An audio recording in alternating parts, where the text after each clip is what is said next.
I just went to visit the red heifers today and I accidentally scooped it. There's only 4 heifers now instead of 5. First time I went to visit the red heifers was in December of 2024. There were 5.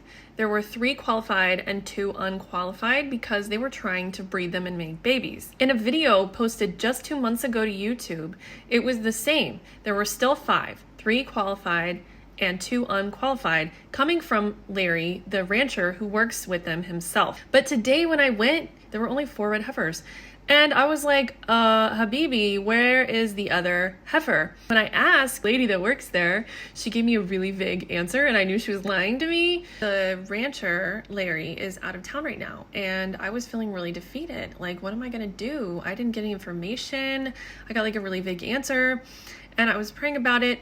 And we ended up going to another local business. Now, this is a small town. Everybody talks, everybody knows everybody else.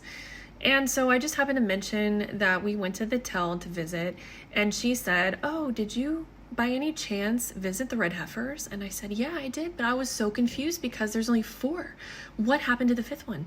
And she said, oh, I know what happened to the 5th one. It's so tragic. And I'm like, what do you mean it's so tragic? And she said, well, it was used in a practice ceremony. And I know straight from the horse's mouth because he works there and he's friends with my husband. Excuse me, what? And I can't just bring you guys hearsay and expect you to believe me. So I went researching and found a video on YouTube that's about 35 minutes long that was posted 2 months ago from someone who was talking to Larry himself. And I'm just gonna give you a couple notes that I took from this video because I'm gonna save you some time. So around the 3:15 mark, he asks, is there a plan to make babies? And Larry said, yes, they tried to artificially inseminate the back 2 that don't qualify anymore. That's how I know that there were still 2 unqualified. They bump each other hard enough to lift them off their feet, and that wouldn't be safe. We're not set up for a calf. At 4:13, he said rabbis would ask which one would be ready, and I would say Segula. At 11:02, he says 2 of them don't qualify anymore, which is the second mention of 2 of them being unqualified. At the 11:10 mark, he said in Numbers 19, it says it's talking about the ashes, some to use and some to put in a safe place.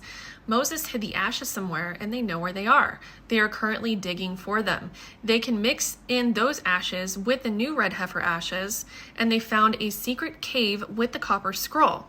Around 1920, he says, I wouldn't be surprised if the right person would come along and do the procedure, and there may not be a consensus.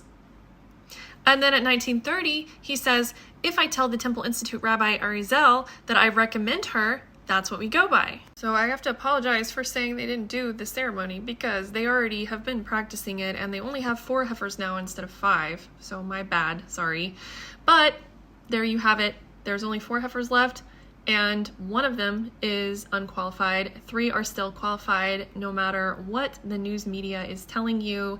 From the horse's mouth, Larry himself, 3 of them are still qualified and ready to go. Not to worry, when Larry gets back in the country, I'm going to try to set up a meeting with him to get more information. But I wanted to update everyone right now on my findings of the red heifers.